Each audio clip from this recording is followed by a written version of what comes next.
Sir Garfield Sobers, arguably the greatest all-round cricketer has ever seen, has died at the age of 89. Batter, seamer, spinner and a fantastic fielder, Sobers had it all. Born in Barbados, he made his first-class debut aged 16, then his Test debut just a year later against England in 1954. He went on to represent West Indies over an international career that lasted 20 years.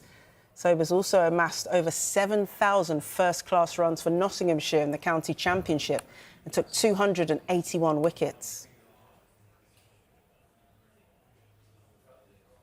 Against Pakistan in 1958, Sobers scored his maiden Test century before going on to score 365 not out, a new record for the highest individual score in Test cricket.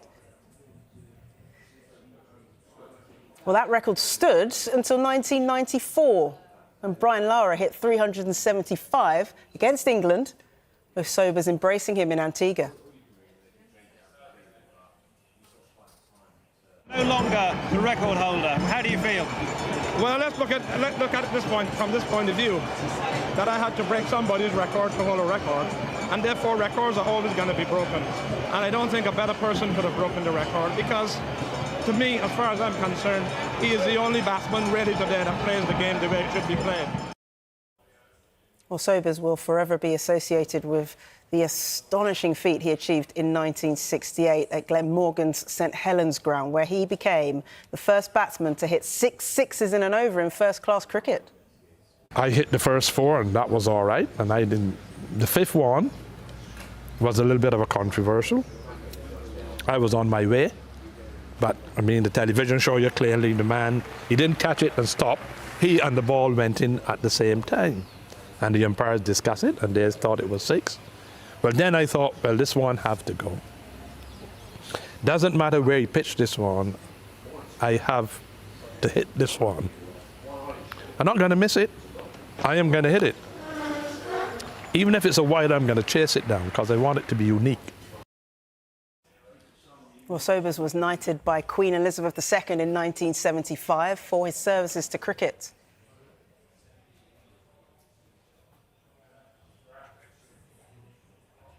He played 93 Test matches for West Indies between 1954 and 74, scoring 8,032 runs at an average of 57.78. He took 235 wickets at an average of 34.03. He also took 109 Test catches. Well, West Indies have paid tribute to Sobers. They said, "A great innings has come to an end, in our hearts now and forever." His former county at Nottinghamshire said this: "Cricket's greatest ever all-rounder and an iconic figure in Nottinghamshire history. We are extremely saddened to hear of the passing of Sir Garfield Sobers."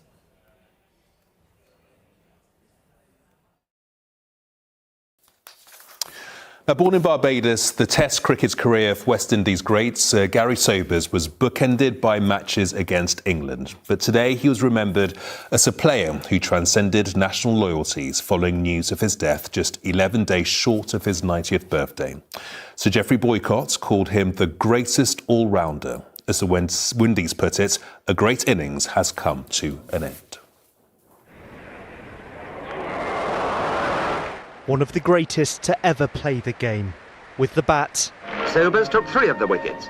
And with the ball. Sir Garry Sobers broke boundaries years before cricket was even regularly broadcast in colour. Our openers, Sobers and Worrell. An all-rounder of style and flair. First capped for the West Indies, aged just 17. Sobers made 176. Ending his Test career with more than 8,000 runs and 235 wickets. He's got to pick that was the right distance, he's hit that. From his beloved Barbados, he played his most memorable years of county cricket in Nottinghamshire. That's another one up in the enclosure. Where in 1968 he became the first in history to hit 6 sixes in an over. And he's done it! That and so many of Garry's other astonishing feats inspired the generations that followed. Among them was Roland Butcher, also Barbados-born, and the first black cricketer to play for England. I think Sir Garry leaves really the legacy that, you know, you can come from humble beginnings, you know, just have dreams and you can become the best in the world. That's what he did. I mean, the area that Sir Garry came from is one of the poorest areas in Barbados. But he became a legend, not just in West Indies cricket, but a legend around the world. Today, the West Indies cricket president praised Garry as a star who shone on the world stage at a time when the Caribbean was finding its voice. For that lifetime of achievement, he received the highest of honours, made a National Hero of Barbados and knighted by the Queen in 1975. No wonder so many across the cricket community are feeling his loss. What a lovely man, a very approachable legend, and from a Barmy Army perspective, many people have got stories of either watching some horses run round with him or sharing a rum or just talking cricket. Sir Garfield Garry Sobers died today aged 89, beloved by his sport and by his nation. So let's speak live on the programme to Edif Nawaz, who's cricket commentator on the BBC's Test Match Special. And wow, he was one of the real greats of the game, wasn't he? He certainly was, Matthew. In fact, some people would call him the greatest cricketer of all time. Plenty of respected figures, including Sir Don Bradman, went even further. Bradman said Garry Sobers is the greatest all-round cricketer I ever saw. He could bat, he could bowl left-arm pace, left-arm orthodox spin, left-arm wrist spin. He was an outstanding fielder. People often called him a 5-in-1 cricketer. And, of course, the list of accolades that he achieved, I mean, there's so many of them, but just to pick one out, is unbeaten at 365 against Pakistan in 1958. It was the highest individual test score in history, and it stood for 36 years, that record, until Brian Lara made 375 in 1994. But for an entire generation that grew up watching cricket in that era, 365, it wasn't just a score, it was the score. And, of course, a lot of county cricket fans from that era will remember his incredible achievement in 1968 when playing first-class cricket for Nottinghamshire against Glamorgan. He became the first ever player to hit 6 sixes in one over off Malcolm Nash. And it really speaks to the kind of cricketer that Sir Garry Sobers was, that Malcolm Nash never took that as a slight or as an embarrassment. He actually felt great pride in being affiliated with that moment in cricketing history and cricketing folklore. And it really was a moment, wasn't it? Because I remember as a child just watching the footage of that again and again. It was the most astonishing thing, wasn't it? It certainly is, and maybe for newer cricket fans, it's a difficult thing to understand because, 6 sixes in an over happens more frequently nowadays, but it really was an astonishing thing in 1968, and it was so dramatic. I mean, the footage is out there. If you haven't seen it, I highly recommend checking it out, because, I mean, the fifth ball, there's so much drama. One of the balls, the fielder takes the catch on the outfield, but sort of drifts over the boundary rope. So, it was one of those. It was a really dramatic, game-changing moment. It was the kind of moment that transformed people into cricket fans and really brought a lot of attention to the sport. And he was such an incredible character as well. His legacy very much in modern cricket still exists as well. Every year, the ICC awards the Sir Garfield Sobers Trophy. The Men's Cricketer of the Year. That's how high the game regards him. It's the most high-profile individual honour in cricket, and it's got his name on it. Really briefly, of course, he became an ambassador around the world for the game, but what a gentleman too. He certainly was. I mean, you struggle to find anybody who has any negative words to say about him, even though, a lot of his battles on the field were quite fierce. And, before he called time on his career, just before that first World Cup, every single player, even his contemporaries, people who came before him or after him, have nothing but good things to say about him. I think it's quite telling, all the tributes that are pouring in as the news is spreading at the moment. Yes. People call him one of the greatest. I think you could call him the greatest of all time. We have to leave it there, but thank you so much for a wonderful tribute. Thanks for joining us on the programme. My pleasure. There can surely be very few cricket fans who would dispute that Sir Garry Sobers was the greatest all-round cricketer the game has ever seen. A brilliant left-handed batsman who scored over 8,000 test runs at more than 57. A devastating bowler who took 235 test wickets, either with the new ball or when it spun, bowling either conventional left-arm finger spin or back-of-the-hand wrist spin. And then there was his catching. Hit it in the air near to him, and that, in all probability, was that. Garry Sobers was quite simply the ultimate in all-rounders. He was born in Barbados in 1936, one of 7 children who, after his father was killed in action in the war when he was just 5, was brought up by his mother. Somewhat bizarrely, he was born with an extra finger on both hands. They were both removed at birth. But that was just the start of an extraordinary life. At 16, Garry Sobers made his first-class debut for Barbados against the touring Indians, and a year later, in 1954, aged 17, his Test debut against Len Hutton's England. He batted 9 and was principally in the side as a slow left-arm bowler, picking up 4 for 75.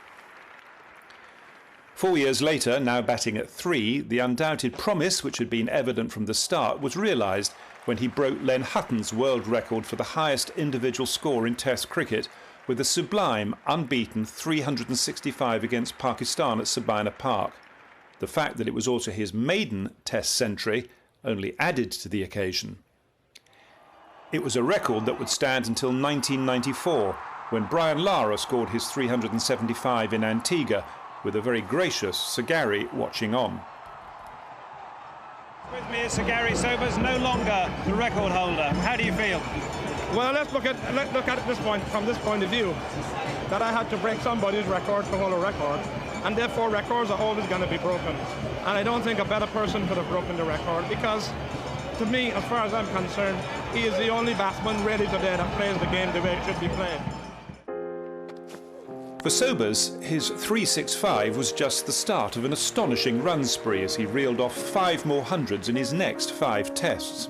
Around the same time, his cricketing education, especially his bowling, had been furthered by a stint with the Radcliffe Cricket Club in the Central Lancashire League.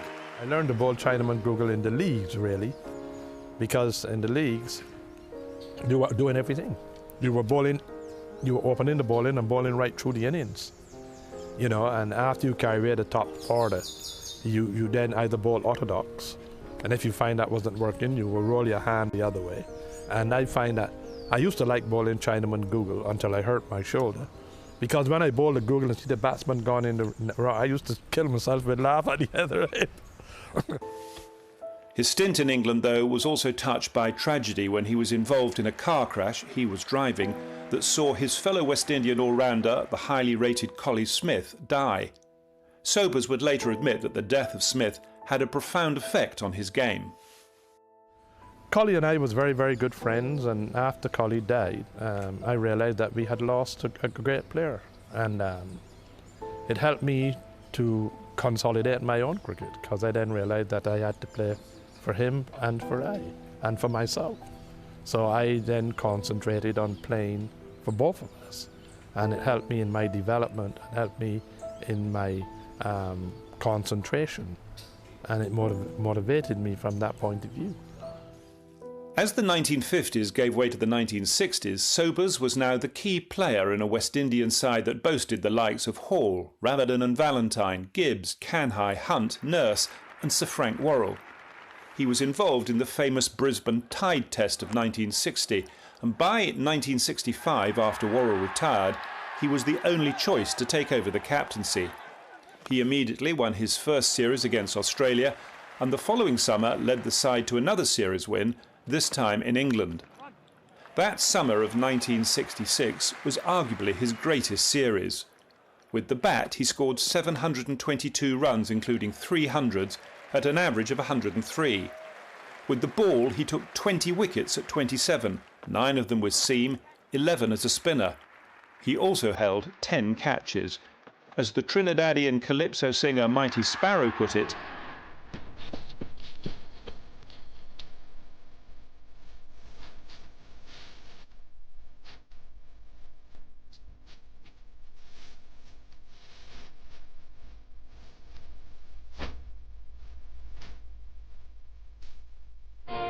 "2 years later, he was back in the headlines when, while playing for Nottinghamshire, he hit Glamorgan's Malcolm Nash for an unprecedented 6 sixes in an over at Swansea. I hit the first 4 and that was all right, and the 5th one was a little bit of a controversial. I was on my way, But, I mean, the television show you clearly the man, he didn't catch it and stop. He and the ball went in at the same time. And the umpires discussed it, and they thought it was 6. Well, then I thought, well, this one have to go.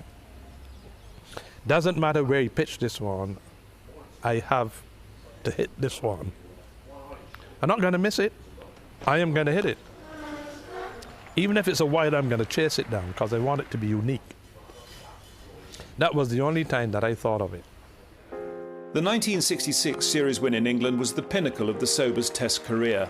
He didn't win another series as captain, and in 1973, with injuries starting to take their toll, he was replaced as West Indian captain by Rohan Kanhai. His swan song were the 2 unofficial series between the rest of the world who he captained, and firstly England and then Australia, with his 254 at the MCG described by Sir Donald Bradman no less as the greatest exhibition of batting ever seen in Australia. He did make the 1973 tour to England, where he hit 150 not out at Lord's, his 26th and final Test century, but time was catching up and he retired from cricket the following year.